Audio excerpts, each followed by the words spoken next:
Sahabat Risalah Al-Muslimun yang berbahagia, yang dirahmati Allah, ketika kita sudah berjalan pada penyusuran tentang jujur dalam niat dan dalam kemauan, as-sidqu an-niyah wal azam, juga jujur dalam perkataan, as-sidqu al-lisan, kemudian jujur juga ketika kita dalam berjanji, maka ketika sudah sampai di situ, layaklah kita untuk mendapatkan harapan untuk orang yang dipuji oleh Allah, sebagaimana Allah memuji Nabi Ismail alaihissalam yang menepati janjinya.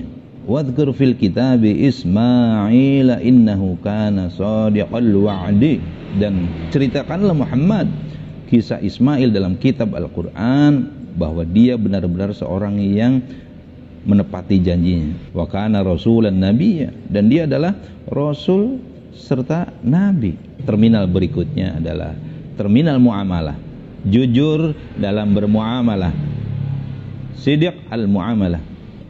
Seseorang muslim tidak pernah berhasrat dan tidak pernah mau menipu, melakukan pemalsuan, melakukan pengkhianatan, bahkan terhadap orang kafir sekalipun, terhadap non-muslim sekalipun. Dia tidak akan mengurangi takaran, dia tidak akan melakukan penipuan dalam persoalan spesifikasi dan harga, spec and price. Inilah bahasan-bahasan yang terkait perlunya kita bersikap jujur, baik dalam niat, perkataan, perbuatan, dan dalam membuat suatu komitmen, perjanjian. Dan bagaimanakah halnya dalam penampilan? Sidq al-hal ini juga penting, bahwa kita harus jujur dalam penampilan sesuai dengan kenyataannya. Seseorang yang jujur akan senantiasa menampilkan diri apa adanya, sesuai dengan kenyataan yang sebenarnya. Ia tidak mau memakai cover atau topeng untuk menipu manusia.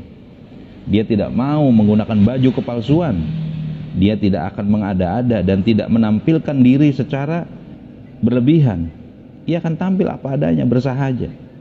Sebagaimana Rasulullah sabdakan, al-mutasyabbi'u bima lam yu'ta, orang yang merasa kenyang dengan apa yang tidak dimakannya, kalabisi thawbai zur, sama seperti orang yang memakai dua pakaian palsu.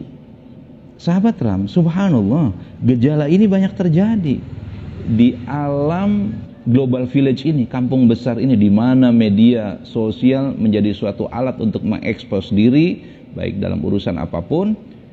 Banyak para influencer yang dia menampilkan dirinya sebagaimana tadi yang dikatakan dalam hadis tersebut, yang 1400 tahun yang lalu Rasulullah sudah mengingatkannya. Orang yang menampilkan dirinya di luar keadaan yang sebenarnya, dia menggunakan properti dengan sesuatu yang bukan miliknya supaya kelihatan kaya. Sifat siddiq al-hal tidak akan memaksakan dirinya untuk memiliki atau menikmati sesuatu yang di luar kepemilikannya dan di luar jangkauan kemampuannya. Sahabat Ram, sesungguhnya kita sekarang berada dalam situasi bertanya-tanya, apakah jujur itu hanya sekedar sebuah nama saja, sudah menjadi suatu barang yang usang, tinggal nama? Seolah-olah kita bertanya begitu. Tentu kita tidak boleh putus asa, karena kejujuran adalah pola tetap yang diajarkan dari masa ke masa oleh Allah dan Rasulnya. Perilaku jujur adalah perilaku yang tidak hilang sifatnya, yaitu teramat mulia. Walaupun kita dapati zaman sekarang amat sulit mendapatkan nilai-nilai kejujuran, baik itu di kantor, di tempat bisnis, di lingkungan kerja. Perilaku jujur ini hampir saja menjadi sesuatu yang usang dan dongeng saja. Muncullah fakta yang menyakitkan dan menjadi bahan bercandaan. Kalau kita bisa bikin lambat, kenapa kita buat cepat? Di negeri ini seringkali pengurusan birokrasi itu dipersulit dengan kedustaan di sana sini, yang ujung-ujungnya adalah pungli, uang pelicin, gratifikasi, dan macam-macam lagi. Ada dimensi yang sepertinya mempermudah. Ada barang ori, ada barang KW1, KW2, dan seterusnya. Dalam satu keadaan tertentu itu memang mempermudah jangkauan atau daya beli masyarakat kita yang lemah. Namun dalam konteks pembicaraan ini, tentulah kita harus berkata bahwa kualifikasi dari barang-barang tersebut itu syarat bermuatan dengan tujuan untuk menipu konsumen. Terbukti dengan adanya yayasan lembaga konsumen. Itu kan untuk melindungi konsumen sebetulnya. Walaupun itu hanya tinggal nama juga, jangan-jangan lembaga konsumen itu. Tidak mudah semuanya itu. Karena jujur itu adalah berkata yang benar, bersesuaian antara yang dikatakan dengan apa yang di dalam hati dan apa yang kemudian terekspresikan, terjawantahkan dalam perbuatan. Bila kita buka-buka lagi, sampailah pada At-Taubah ayat 119. A'udzubillahi minasyaitonirrajim. Ya ayyuhalladzina amanu taqullaha wa kunu ma'as shadiqin. Wahai orang-orang yang beriman, bertakwalah kepada Allah dan bersamalah kamu dengan orang-orang yang shadiq, dengan orang-orang yang benar, orang-orang yang jujur. Kemudian dalam surat Muhammad ayat 21 Allah katakan, falau sadaqallaha lakana khairul lahum. Tetapi jikalau mereka berlaku jujur kepada Allah, niscaya yang demikian itu lebih baik bagi mereka. Kejujuran itu lebih baik dan itu jaminannya dari Allah. Jangan takut untuk berbuat jujur. Walaupun pada saat pertama kita seringkali merasakan bahwa jujur itu berbanding lurus dengan kemiskinan atau tidak memperoleh apa yang kita kehendaki yang bersifat materi. Tapi nanti pada ujung akhirnya kejujuran itu adalah sesuatu yang memuliakan, yang menguntungkan dan nikmat rasanya. Manis rasanya.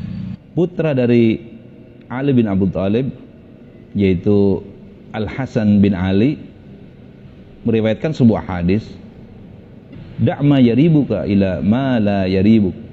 Tinggalkanlah apa yang meragukanmu menuju apa yang tidak meragukanmu. Fa inna sidqa tuma'ninatun wa innal kadhiba ribatun.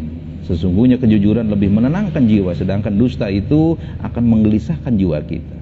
Terkhusus lagi bagi para pelaku bisnis, terdapat perintah khusus untuk jujur. Adalah Rifa'ah radhiyallahu anhu pernah mengatakan bahwa beliau keluar bersama Nabi SAW ke tanah lapang dan melihat manusia sedang melakukan transaksi jual beli.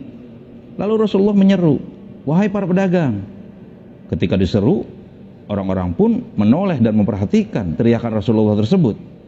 Kemudian Rasulullah bersabda, innat tujjaro ila manittaqullah wa barra wa saddaqa. Sesungguhnya para bisnismen, para pedagang itu akan dibangkitkan pada hari kiamat nanti dalam keadaan orang-orang yang fajir sebagai orang jahat, kecuali para bisnismen, pedagang yang bertakwa. Illa manittaqallah wa barra wa saddaqa. Dan bisnismen yang selalu melakukan amal-amal baik dalam bisnisnya, wa saddaqa, dan berlaku jujur dalam transaksinya. Kemudian kita dapati dari sahabat Hakim bin Hizam radhiyallahu anhu bahwa Nabi SAW bersabda, al-bayyi'ani bil khiyari ma lam yatafarraqa, atau qala hatta yatafarraqa. Kedua orang, yaitu penjual dan pembeli, masing-masing itu memiliki kesempatan untuk berpikir, khiyar, hak memilih, selama keduanya belum berpisah. Fa in saddaqa wa bayyana burika lahuma fi bai'ihima. Bila keduanya berlaku jujur dan saling terus terang, maka keduanya akan memperoleh keberkahan dalam transaksi tersebut. Wa in katama wa kadzaba muhiqat barakatu bai'ihima. Sebaliknya bila mereka berlaku dusta dan saling menutup-nutupi keadaan barangnya untuk menipu, niscaya akan hilanglah keberkahan, hilanglah kebaikan bagi mereka pada transaksi tersebut. Bagi kebanyakan dari kita, seolah-olah tertutupi jalan atau pandangan bahwa kita akan mendapatkan jalan keluar dari setiap kesulitan kita dan mendapatkan kelapangan hidup yang luar biasa akibat dari berkahnya sikap jujur ini. Padahal Allah menyajikan yang demikian itu dan Rasulnya menyampaikan tentang itu. Salatsun la yukallimuhumullahu yaumal qiyamah. 3 golongan yang Allah tidak berbicara kepada mereka pada hari kiamat dan Allah tidak mau melihat pada mereka. Walau yuzakkihim walahum adzabun alim.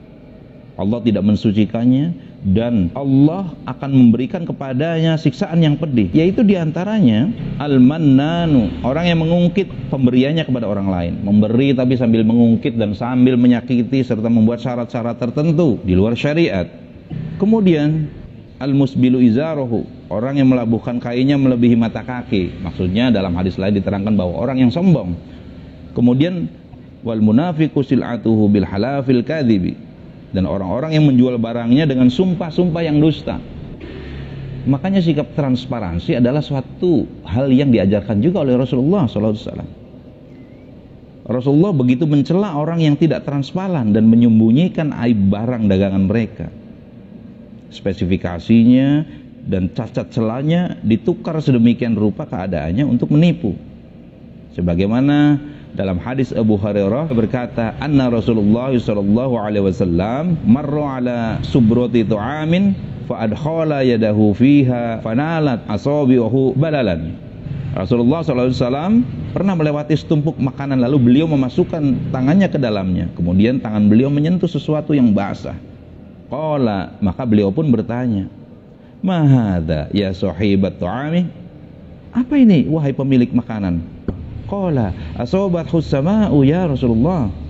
Sang pemiliknya mengatakan, makanan tersebut kena air hujan ya Rasulullah. Qala, maka beliau menjawab, afala ja'altahu fawqa ta'amika yarahun nas, mengapa kamu tidak meletakkannya di bagian makanan agar manusia dapat melihatnya? Man ghasya falaisa minni, ketahuilah barang siapa menipu maka dia bukan dari golongan kami.